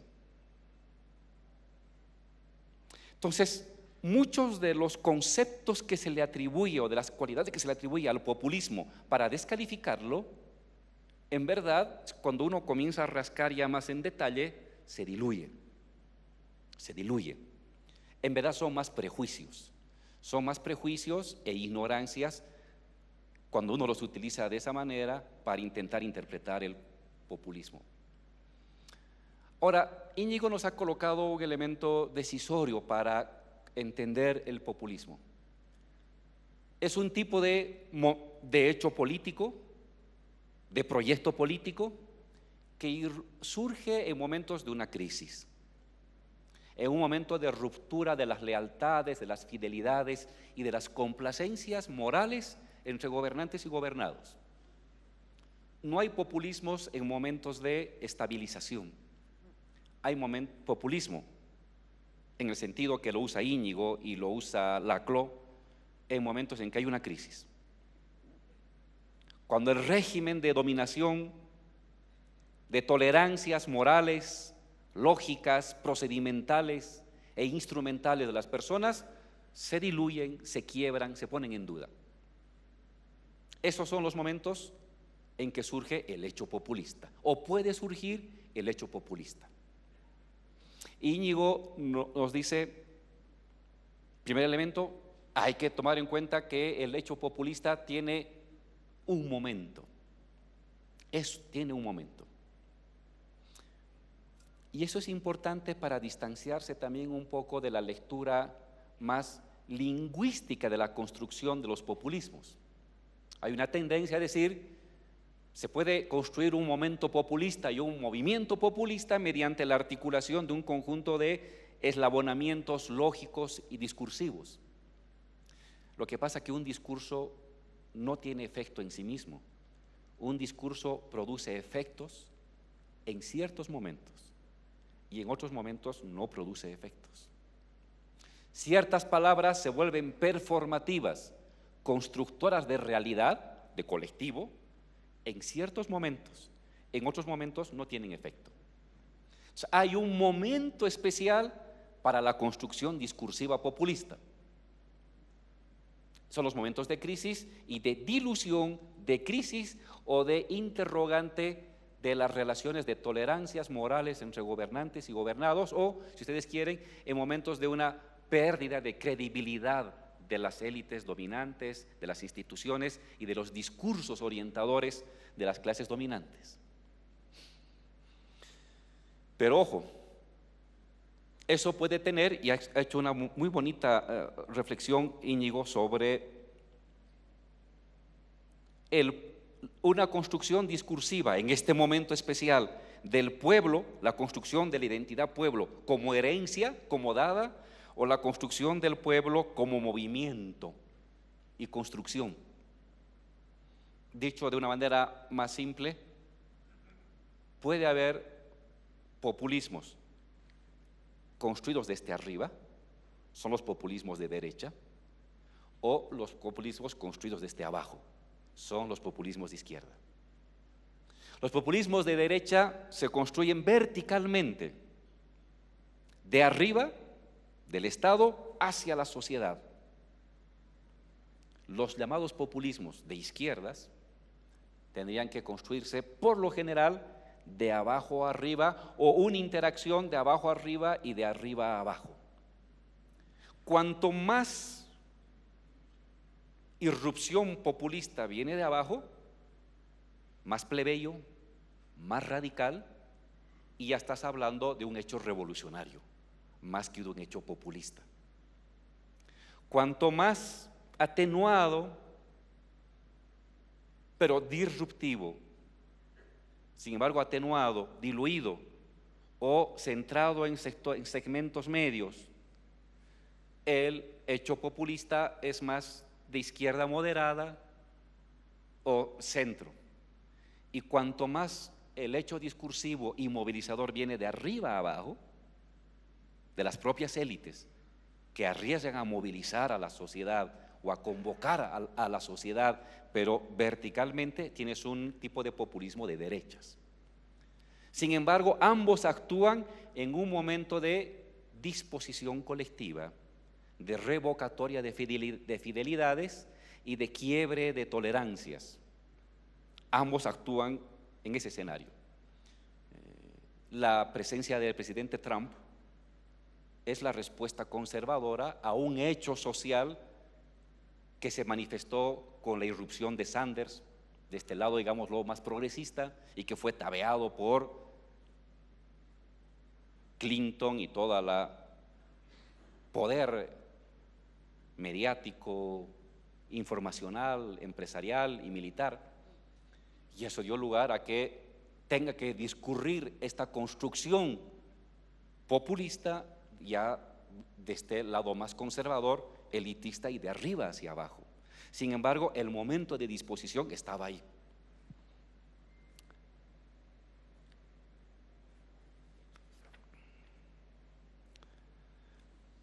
Entonces, todo populismo, o lo que hemos de llamar populismo, surge en un momento de ruptura. Significa una ruptura con parte del orden establecido, con parte de la institución existente, con parte de los discursos organizadores existentes. Da lugar a la constitución de una colectividad, un yo colectivo, el pueblo, que puede tener distintas identidades, más ciudadana, más campesino, más indígena, más obrera, dependiendo de cómo cuajan las formas organizativas que tienen mayor irradiación, mayor influencia y mayor capacidad de organización respecto a las demás.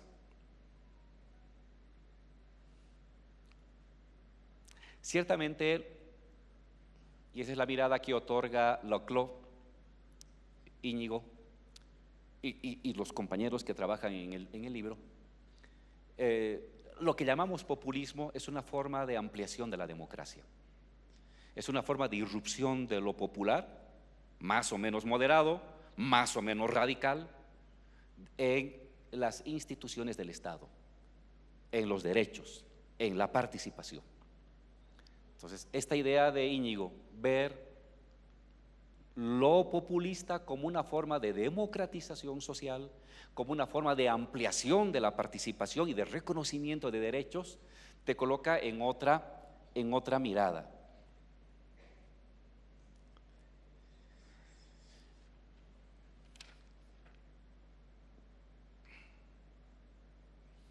Hay un debate con los compañeros de las izquierdas, no sé si en España, sí aquí en América Latina, sí aquí en Bolivia, respecto a que si los populismos, con esta definición progresista, esa definición democratizante, esta definición participativa, son una forma de reconocimiento y de contención de lo popular, o son la forma de su despliegue.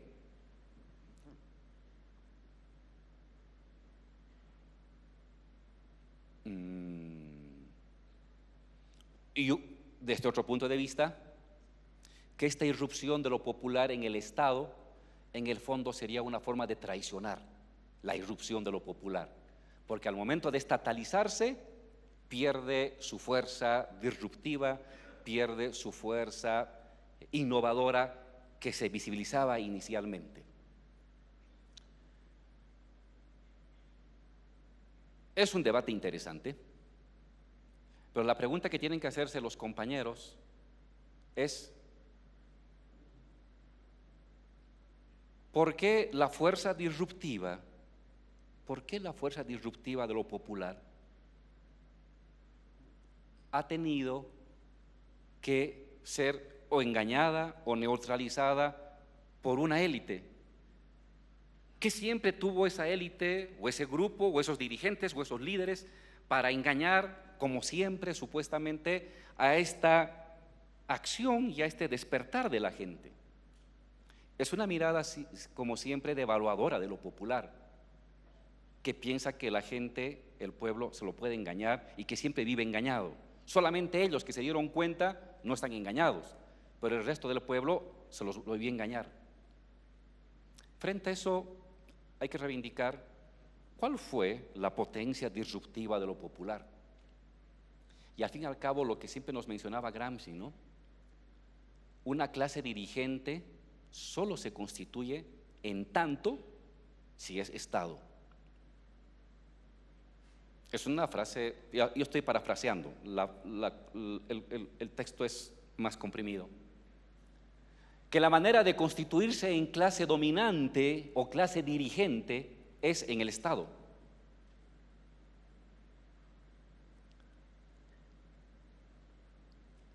¿Hay otra manera de constituirse en clase dirigente sin ser Estado? Para Gramsci no.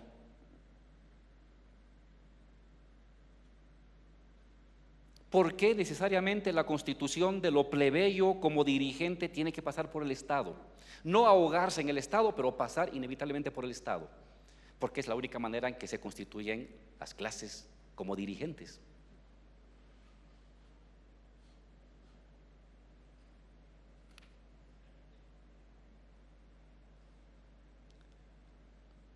Esto es un diálogo que lo estamos teniendo con Íñigo. Si a ver, algún día lo publicamos. Introduce una manera distinta de entender el Estado. Los que provenimos de la experiencia de izquierda nos hemos movido en dos horizontes o dos límites: el Estado, instrumento de opresión, la máquina opresiva; el instrumento del engaño y la mentira. La versión, si ustedes quieren, más estalinista, la versión más altuseriana, o aparato de dominación o aparato de engaño y de mistificación ideológica.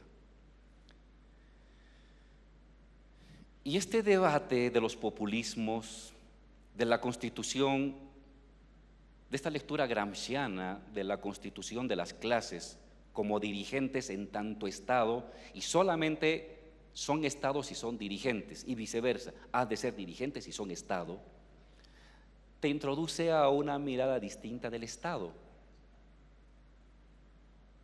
¿Es una máquina? Sí. ¿Produce ilusiones? Sí.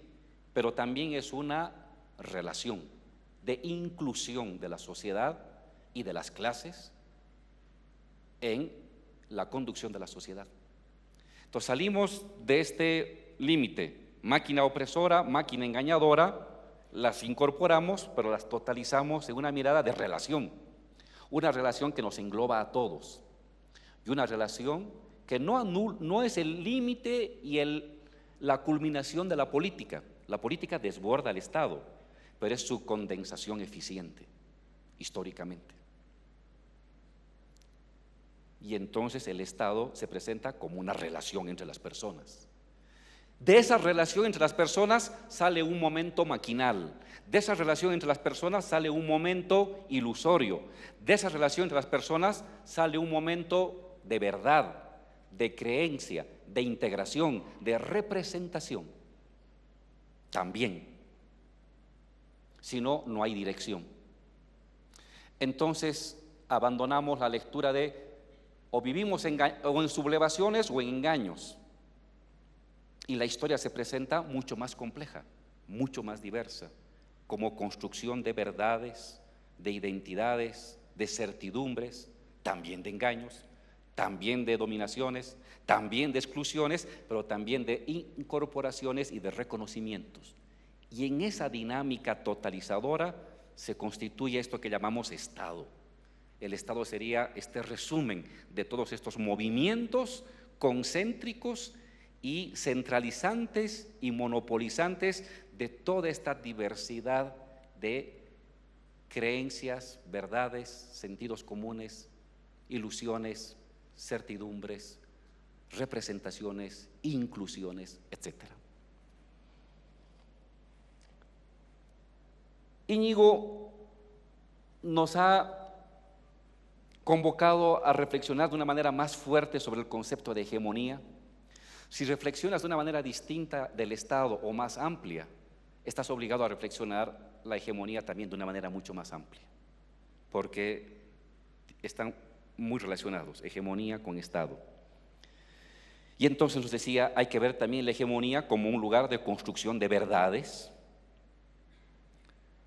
un lugar donde se reactualice el pasado, y si bien el nuevo orden que da lugar a la irrupción populista o revolucionaria transforma y desmorona muchas certidumbres, muchas creencias y muchas instituciones, también reactualiza, mantiene y reproduce otras. Hay un pedazo del ser humano que se mantiene por muy revolución que se vaya a hacer. Hay un pedazo conservador que tiende a reproducirse, y la hegemonía lo que hace es jugar, crear marcos de resonancia interpretativa que hurgan en el pasado, anidad en tu alma o en tu cerebro, lo reinterpreta y lo visibiliza. Si no, no va a poder construir sentido, horizonte de destino. Nos convoca a leer de manera más fuerte el sentido común. Y yo ayer le decía a Íñigo, sentido común y algo más fuerte que el sentido común: los preceptos morales, los preceptos instrumentales, los preceptos lógicos y los preceptos procedimentales que los seres humanos interiorizamos en nuestra cotidianidad sin preguntarnos sobre su existencia, sin poner en debate sobre su validez, simplemente usándolos, exteriorizándolos. La hegemonía trabaja esos 4 pilares fundamentales que luego se visibiliza como sentido común, como creencia, como expectativa, como modos de indignación o de complacencia, etcétera, etcétera, etcétera. Hay un elemento que sí es importante tomar en la construcción de la hegemonía, y ahí está el papel del Estado como relación social, es que también el Estado establece mecanismos de recompensa, reconocimiento y redistribución material de los bienes comunes. Por muy sociedad desarrollada, por muy sociedad de ingreso superior que haya en el mundo, porque en el Estado está la posibilidad de valorizar o desvalorizar tus bienes, tu propiedad, tus impuestos, tus titulaciones, tus conocimientos, tus propiedades. Ese monopolio lo tiene el Estado. No necesito recibir nada del Estado, no es que me va a dar el bono Juancito Pinto, ni me va a dar la renta dignidad, mejor si me la da, pero si tengo un nivel de ingreso de 10,000 o 20,000 dólares, o 40,000 dólares por año, yo no necesito una renta que me dé el Estado. Sí, no necesitas eso, pero tu propiedad de clase media, tu titulación de clase media o alta, la capacidad, el valor de tus recursos en el banco, el valor de tus apuestas hacia futuro, ¿quién las regula? El Estado. porque el Estado es también una especie de banco central, con la capacidad de evaluar títulos, de devaluar títulos, de calificar y de descalificar procedimientos, de valorar propiedades o devaluar propiedades. Ese monopolio lo tiene el Estado. Y hay hegemonía en la medida en que también un colectivo social tiene la capacidad de modular, de ecualizar de una manera que satisfaga, proteja o incremente en mayor o en menor medida estos valores poseídos por cualquier individuo. Tu título, tu casa, tus recursos, tu auto, tu banco, tus ahorros, tus créditos, el lugar donde vives, el lugar donde llevas a tus hijos a estudiar. ¿Quién tiene la capacidad de evaluarlo, de incrementarlo, de redistribuirlo? Es el Estado. Y no hay hegemonía que no se juegue también en este nivel material. Eso es algo que la ciencia política siempre ha dejado como de lado, porque nos quedamos en la ideología, la parte moral, el tema de las verdades, de las creencias, del sentido común. Pero hay Estado y hay hegemonía cuando también hay modos de seguridad, de distribución, de valorización y de desvalorización de tus bienes. ¿Cuáles son mis bienes? Mis títulos, mis propiedades, mis recursos, mis ahorros, mi lugar de vivienda, mi lugar de estudio, mi lugar donde voy a comprar las cosas, mi lugar donde llevo a distraer a mi hija. Estos son mis bienes. Y el Estado ecualiza. Y ahí también construye hegemonía. Es decir, hay una dimensión material poco estudiada por el marxismo, pero que cuando uno está en el Estado te das cuenta que es así. Esa es la virtud que te puede permitir teóricamente algo estar en el Estado, que puedes darte cuenta del valor, de los valores frente a los cuales el Estado tiene capacidad de incidencia. Y bueno, Íñigo nos convoca a estar muy atentos al momento de la estabilización. El momento épico, ruptura de la dominación, momento épico, constitución de una nueva identidad movilizada, lo popular, tanto más democrática y radical cuanto más popular, plebeya es. Pero luego viene el momento de la institucionalización de las cosas. Hay un hermoso texto en el libro sobre populismo e institución. ¿Son dos cosas antagónicas? ¿Cuál es la relación entre populismo y institucionalización? Y Íñigo nos dice, así como le damos mucha importancia al momento épico, disruptivo y el momento constitutivo de la acción de los sectores populares, también tenemos que estar muy atentos, los revolucionarios, al momento de la estabilización, al momento de la rutina de las cosas. Es decir, el momento en el que los preceptos morales, los preceptos instrumentales, los preceptos lógicos y los preceptos procedimentales anidados en cada neurona de nuestro cerebro y en cada átomo de nuestro espíritu se vuelven acción cotidiana. ¿Qué hace ahí un revolucionario? ¿Cómo enfoca la transformación? Por último, ¿es el momento populista o revolucionario solamente el momento de la emergencia?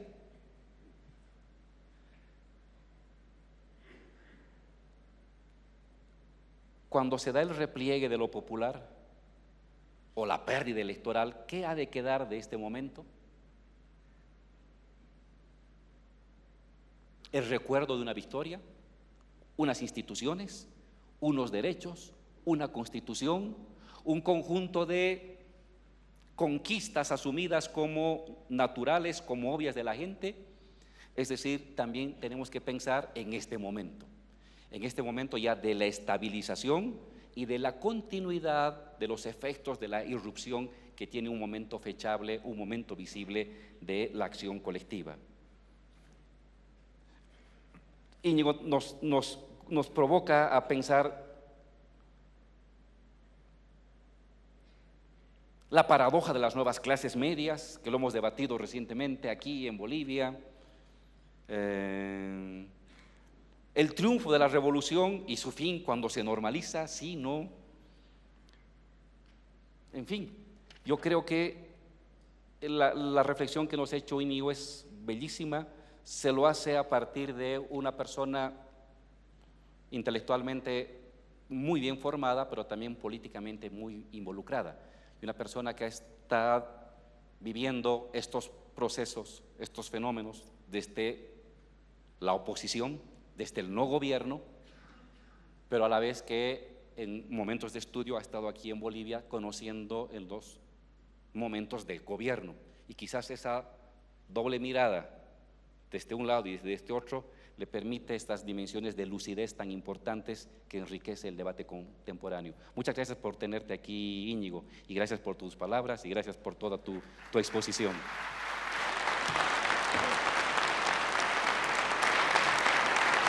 Agradecemos nuevamente a nuestros dos invitados de honor. Adelante, vice. No sé si quieres comentar algo, Íñigo. La gente no se ha ido todavía. ¿Sí? Métale.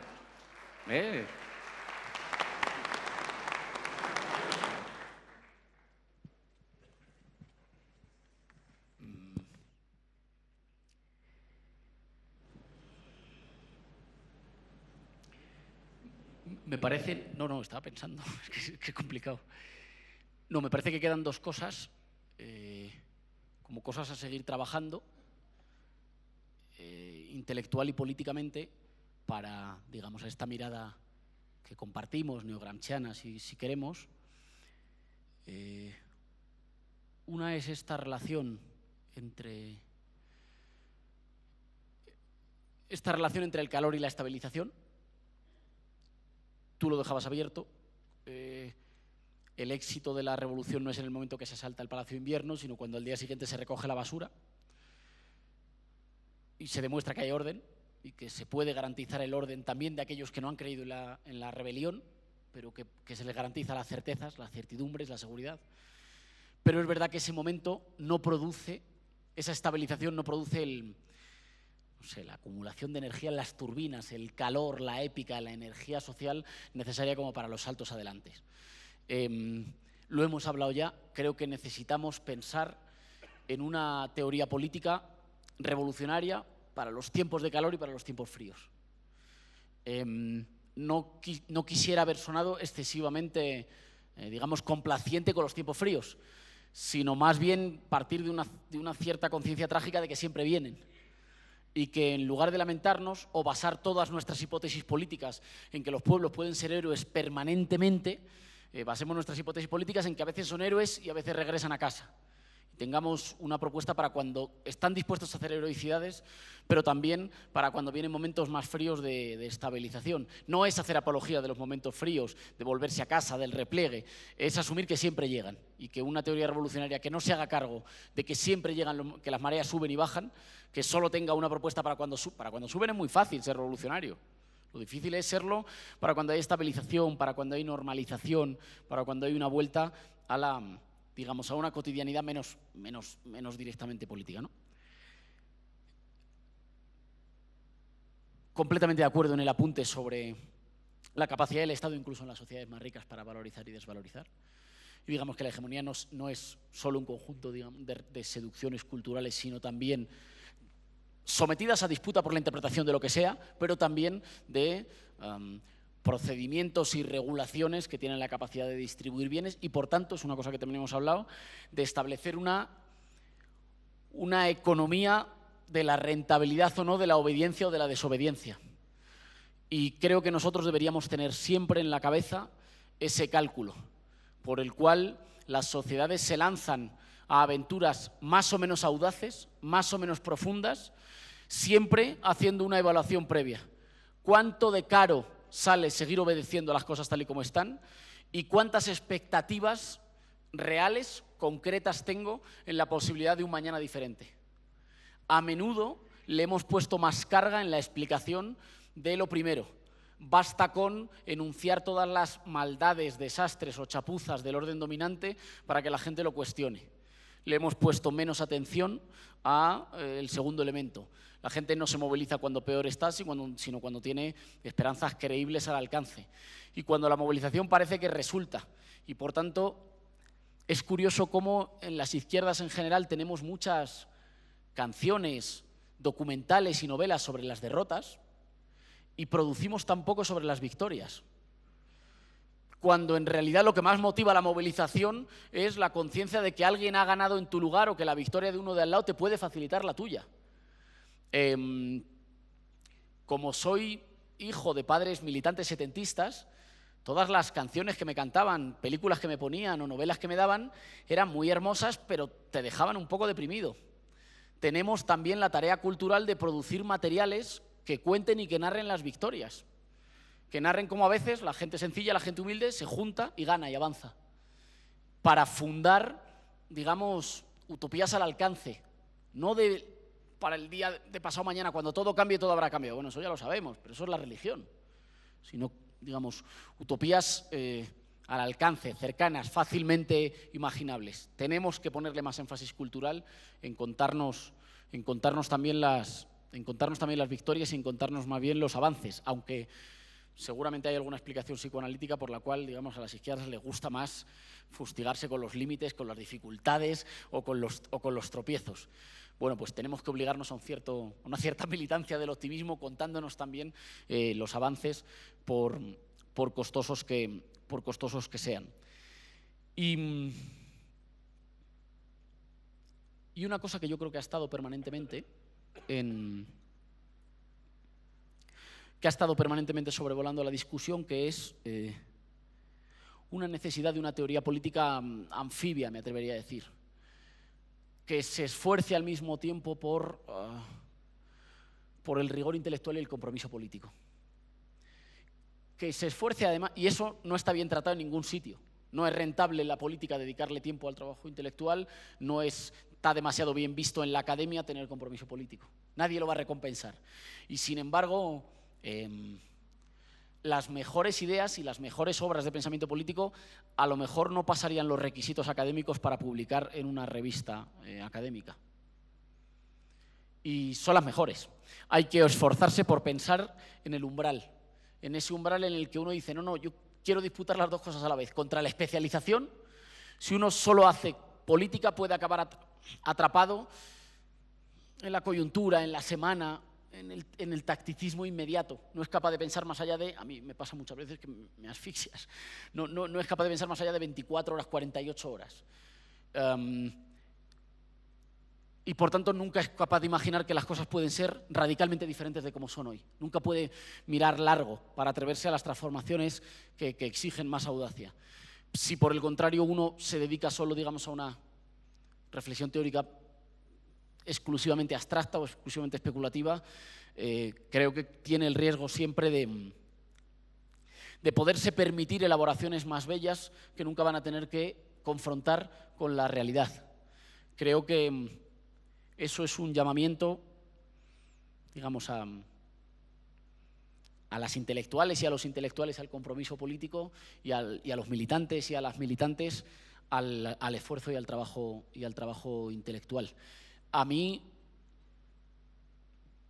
esas han sido algunas de las cosas que más me han fascinado siempre del estudio y del acompañamiento muchas veces del proceso político